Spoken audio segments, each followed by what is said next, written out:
Hello, and welcome to I Hate Talking, a podcast about talking, including etymology, frustrating topics, current events, and other random subjects. I'm Adam. And I'm Steph. We are married, and we invite you into these discussions with us as we talk about the good and the bad of talking. We hope you enjoy today's episode.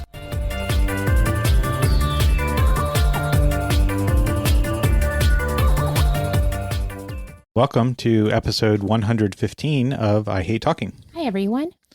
So we haven't gotten much response on acronyms, so I guess people are not a fan of acronyms. I guess not. They would rather hear definitions and etymologies of words. Okay. So Fair enough. What is our word or phrase of this episode? Yeah. Okay. Well, what's the topic? What's the topic? The topic, of course, is Toy Story 2. Oh, okay. We could do a Ryan Trahan word. What was his words? He likes to start doing definitions now. Does he? Yeah. I forget what he did for his words. Befuddled. That was one of his words. It's a good one. Good one. Now I am curious what befuddled is. Like, I know the definition, but I have no idea what the etymology would be. Okay, so we're going to do that I one? think it's going to be befuddled, because befuddled is leaving me a little bit befuddled on the definition. Okay. Not the definition, the etymology. Okay. We're doing it. We're doing it. Episode 115 right here. So, befuddled.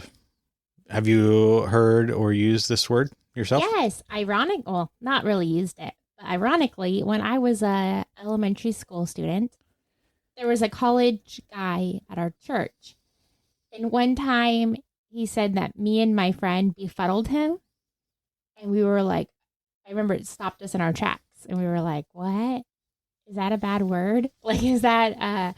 And he's like, no, it just means confused. You guys confuse me.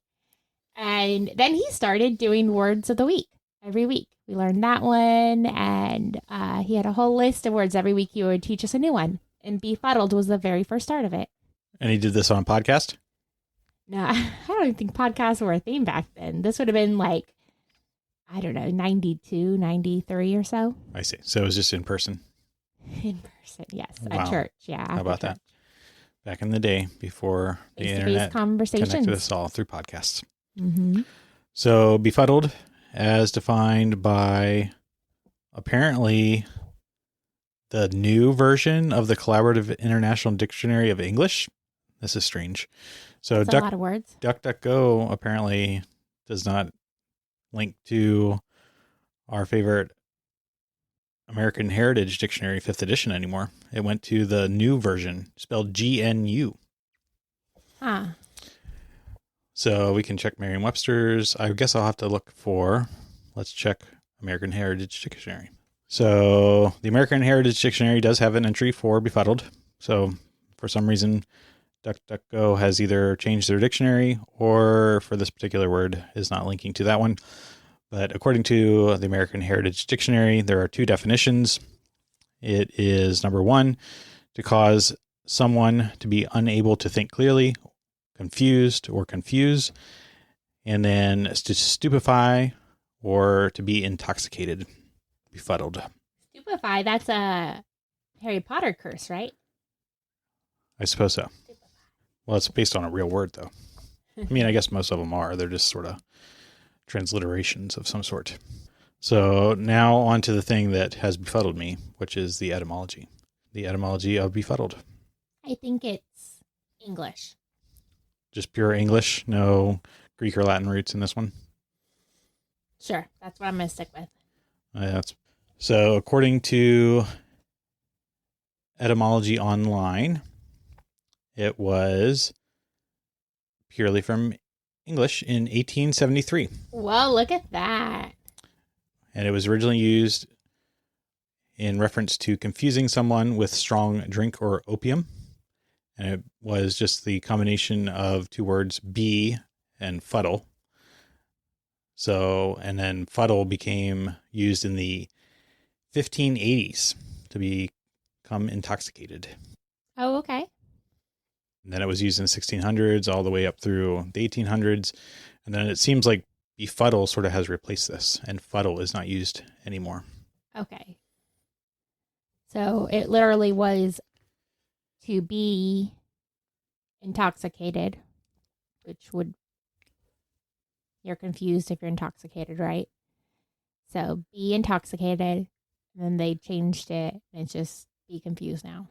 Yes, there are some theories that the original word fuddle in the 1500s came from a Germanic word, fuddlen, which means to work in a slovenly manner. Do you ever use the word in actual conversation? No, I don't think so. Yeah. No.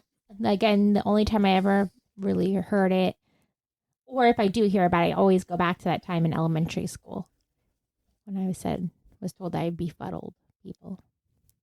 Well, there you go. So now you need not be befuddled by the word befuddled. You know the definition and the etymology, which is more than Ryan Trahan provided. He just had. Okay.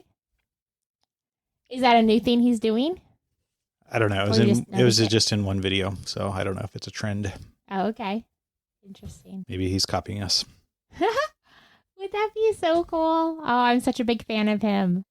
If he listened to us, oh man. Also, a large percentage of, relatively, a large percentage of your paycheck goes to support him with Joyride candies. So he really owes us. That's pretty much the only candy we buy nowadays. That's true. So You still get chocolate, though. I do. Oh, yeah. But once he starts making chocolate, maybe I'll switch over completely. Could be. But no, the kids are fine with not having chocolate, and you are fine without chocolate too, usually, right? Yeah, usually. But no, I really love chocolate. So, as I alluded to, Toy Story 2, we have since watched that since our mini Toy Story 1 recap. So, any particular takeaways about Toy Story 2? My biggest takeaway was how much of that was ingrained in my brain. I knew more about Toy Story 2. Like, I could say the words right along with them or before they said them, the lines.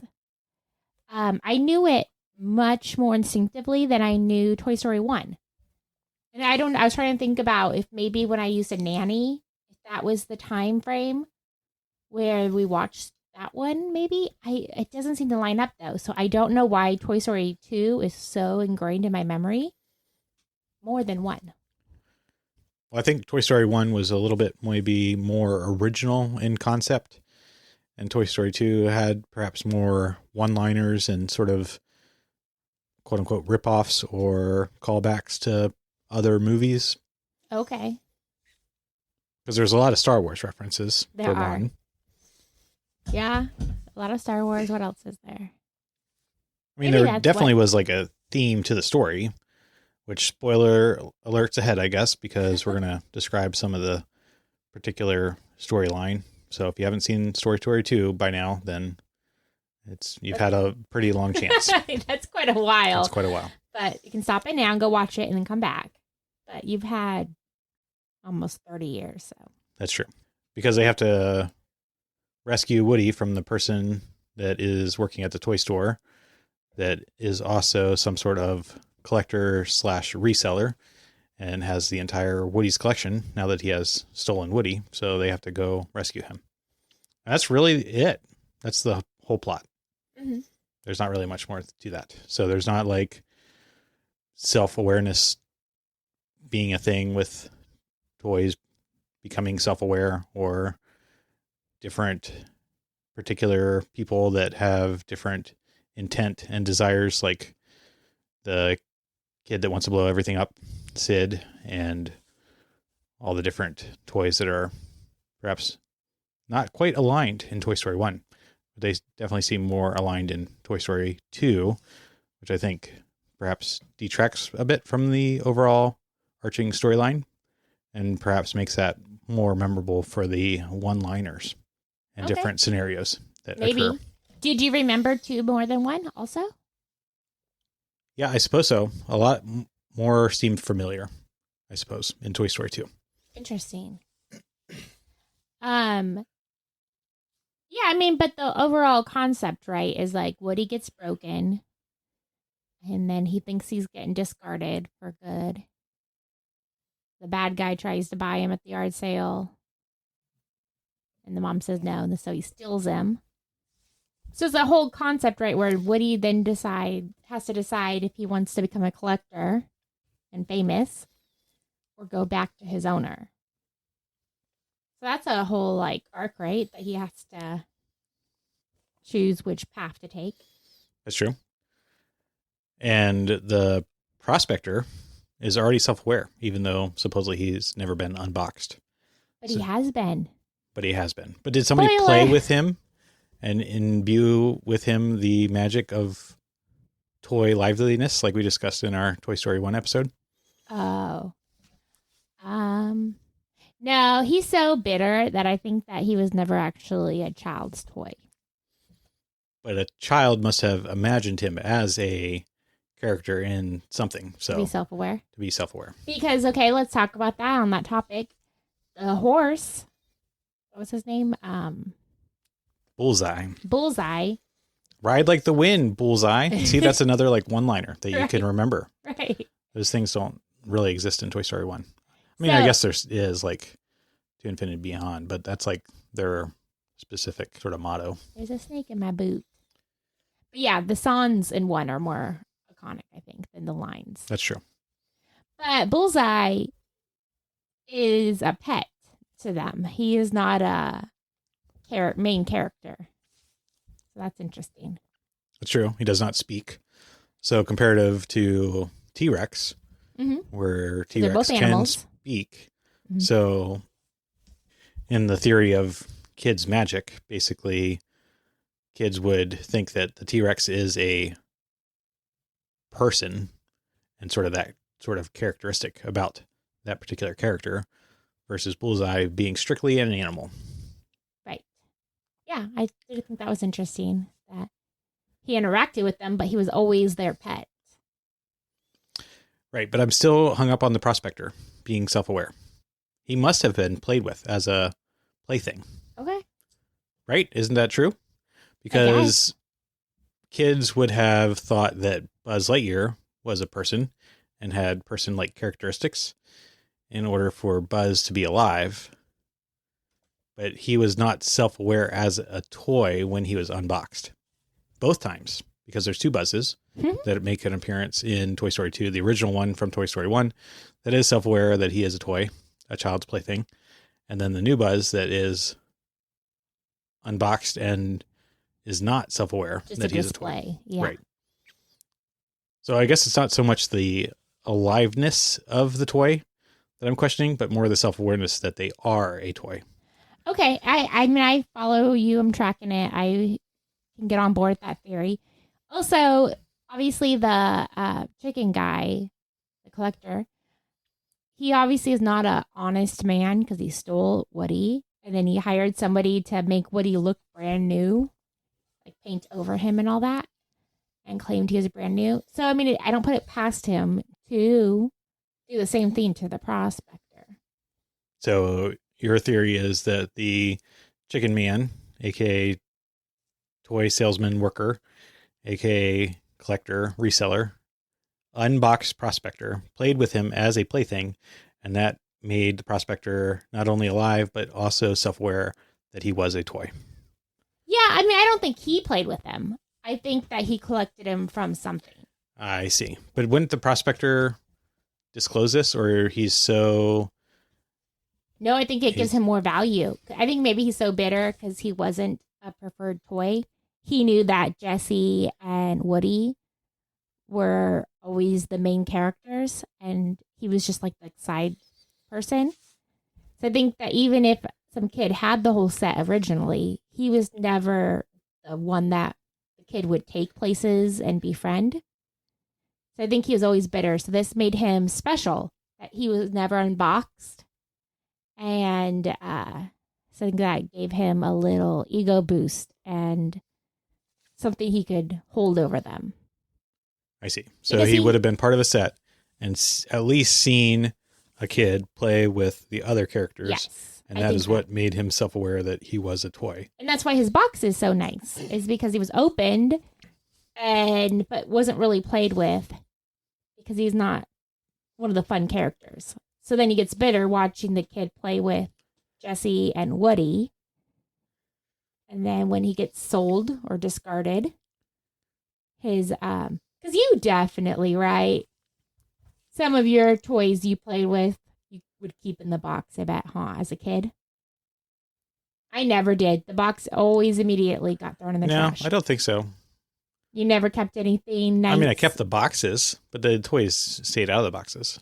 Okay, but you still kept... I kept the boxes. You still, to this day, keep the boxes. Yeah, the boxes are, they're in storage. We have boxes of boxes. But no, I 100% always break everything down. And even as a kid, ripped it open, threw it away.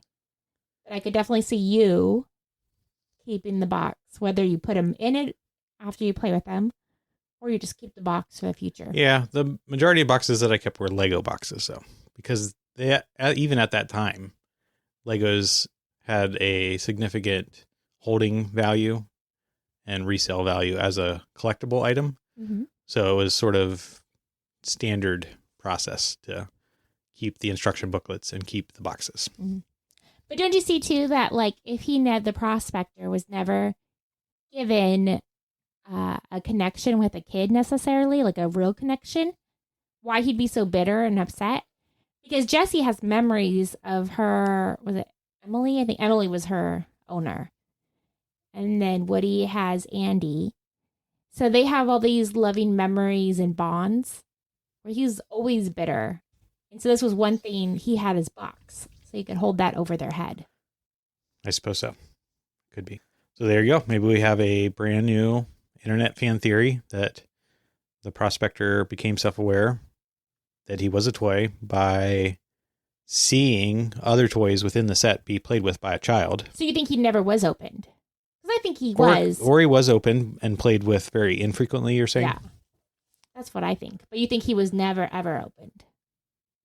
He was given... Well, I mean, I suppose somebody present. would have had to open him for him to get out of his box by himself. Because like all the little drawstrings and everything that hold a toy in place in their display box, I doubt he would be able to undo that himself.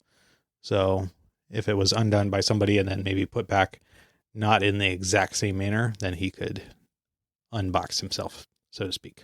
Yeah, because even think of when the real Buzz, gets put in a box. He isn't manufacturally installed into it, but he is put in, and how hard it was for him to get out. Well, that's just the miracle of modern day packaging. Because there was a pretty significant time gap between Woody and Buzz, right?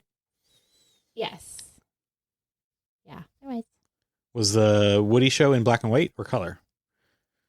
I think black and white. Or like maybe beige. That's what I want to say. Like it was when that in between. In between? They had a little What bit of color? What do you say? I'll look it up. I don't think it was black and white. I remember there being some kind of color. But you're correct. Maybe it was sort of like that monotone brown color or like a two-tone type thing and not full color. I don't know. It's really hard when you just... I Googled Woody's Roundup, which is what the show was called. You know, obviously a pretend show. But some stuff is very elaborate coloring. I think that's more modern. When there's a screen of the video, it's in black and white. I don't know, though. What do you think?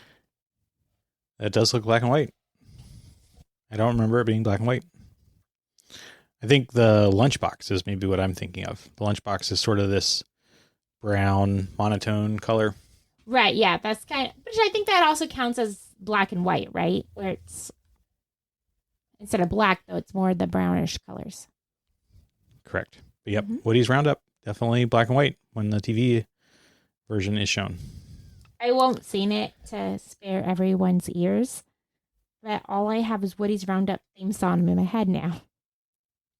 So my little sister, okay, she listens, or someone else listens and sent it to her, I think is actually what happened.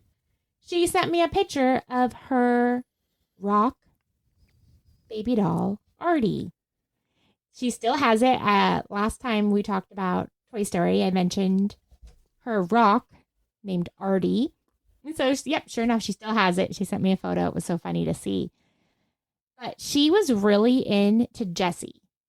That was her character for most of her childhood that she was really, really into. And maybe that's why I knew she's a couple years younger. But maybe that's why Toy Story 2 sticks in my head so much more than 1. Because if she was really into Toy Story 2 with Jessie, we maybe watched it in the house more. There you go. That could be. So which one do you like better, 1 or 2? 1 feels like just a more organic story that I think I like 1, more from a story perspective. 2 is like more memorable, but I think that's not necessarily for the fact that of the storyline, but more just what happens during the story with like all the callbacks to Star Wars and other one-liner type things. Do you think that when you say organic, do you mean just like original? Yes. Unique? Yeah, original, unique. Yes. And, then, And it doesn't, no, I mean, organic as well, though. Like it's a organic storyline where it develops upon itself, and it's not necessarily trying to shove one-liners and callbacks into the plot just for laughs. And I think that, and I think you're right. 2 played towards the audience and maybe towards adults more with the jokes that they had. Obviously, they were still kid-friendly, but I think they knew that their audience was adults also. So they interacted with that more. And I think 2, by the time 2 came around, they knew that they had something. That's They true. kind of set it up so there's another one coming. Mm-hmm. Where 1, I'm not sure if they had planned, like maybe like, oh, if this goes good, we'll have it a second. Right. But I don't think that they ended it knowing this is going to be a multi-episode. Correct. Do you think? I agree. So, color TV first launched in 1963. So, it would have been at least before that. And interesting to note that Mattel launched the first doll with a pull string mechanism in 1959. Oh, okay. So, I mean, theoretically, Woody then would be created between 59 and 63. Is that where we're stance on how old Woody is? Yes, in the Toy Story universe, I suppose so. And then Toy Story 1, according to fan theories, would have been placed in 1995. For what? Toy Story 1, 1995. Right. That's when it was created. No. Okay. Say that again then.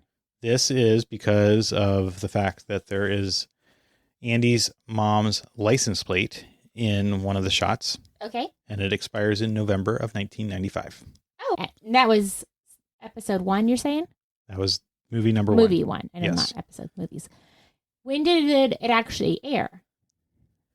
Also, what state was it? Because some states, they last longer, right? Some are yearly, some are every 2 years or so. Right, but it would have to be at least November 1995 or earlier. Mm-hmm. Right. So it could have been 1994 and she had an expired sticker on there? Or you're saying it could have been, I see what you're saying. You're saying it could have been 1997 and she was driving for 2 years with an expired sticker. No. I'm saying earlier than that. It's a new sticker and she's got 2 years left on that sticker. Well, Toy Story 1 was released in the United States on November 22nd, 1995. The same date as the expiration of the license plate. Well, she had a lot going on with the move and everything. Personally, from experience, I know that when you're doing a move, that's hard to keep track of that stuff. But I hope she got that sticker and renewed it. Also, I hope they moved in-state. Because otherwise, that's going to expire before she changes it in a different state. That's true. Man. That's interesting. Okay, so 95 is when it aired. And that's when it's supposed to set. And who I think he said that he was 10, right? Is that what the story was? The Andy's birthday? So he was born in 85? No, it was only his 6th birthday. Oh, wow. He looks older than 6. But they were not very good at human animation, I suppose. No. But also, I think that would be something that I would have made an error in the previous one. I think I said he was 10. I feel like I heard that before. Remember, I was like, our 10-year-old doesn't play with toys like that. Our 6-year-old does. So that makes sense. This is also corroborated by the fact that tour guide Barbie refers to retailers not ordering enough Buzz Lightyears to meet demand in 1995. They didn't order enough Buzz Lightyears? Right. That's why it was so hard to get a Buzz Lightyear for In Andy's real life? birthday. Not in real life, in the story, Oh. in the Toy Story universe, multiverse. I thought they were just going to call back to something that actually happened. No, tour guide Barbie. Remember when she is Yes. touring around and they go down the Buzz Lightyear aisle and they have hundreds and hundreds of buzzes. And she says the story. She Right. gives the fact. Right. I thought you're looking at your phone. I thought you were reading I'm just fact about very good at history. reading facts about Toy Story multiverse. Well, I looked at my internet and I asked them when Woody's Roundup was created. And do you want to hear what it says? What's it say? We've talked about AI before, right? How I like it. Sometimes I think it has such low expectations or opinions of me as the user, because it very nicely tells me Woody's Roundup was in fact a fictional 1950s child's puppet Western television show in the Toy Story universe. The series originally debuted.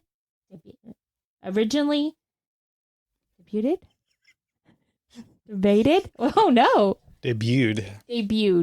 I guess we got a word for next time. The series originally debuted in 1957 and ran for a single season, 13 episodes, before it was abruptly canceled due to the launch of Sputnik. That's right. Space toys. That's also why the Prospector was sort of bitter, I suppose. Right. But the timeline doesn't line up, because if Sputnik and space toys became popular in the late 50s, early 60s, we're still saying this is like mid 90s. Why was Andy so late to the game? Well, it's probably like his grandpa's toy or his dad's toy or something like that. Oh, we'll have to continue watching Toy Story 3, 4, and 5 to see if there are any particular allusions to his dad or anything. Yeah, I don't really have many memories from 3 and 4. Well, there's like the teddy bear thing. That's 3, right? I feel like that's the toy that... Is that the... I think that's 3. I don't think I may have not seen 4. Yeah, might not. And then there's also Buzz Lightyear, like the standalone movie. A lot of fans reject that as canon, though. So. And Bo Peep has one, too. So for the final observation and the final particular topic on this episode, the RC car remote. Ooh. Did you notice that in Toy Story 2? Mm-mm. It's like in the very first scene. It's back. The remote is there and is being used to control the RC car. Oh, wait. So you got reunited?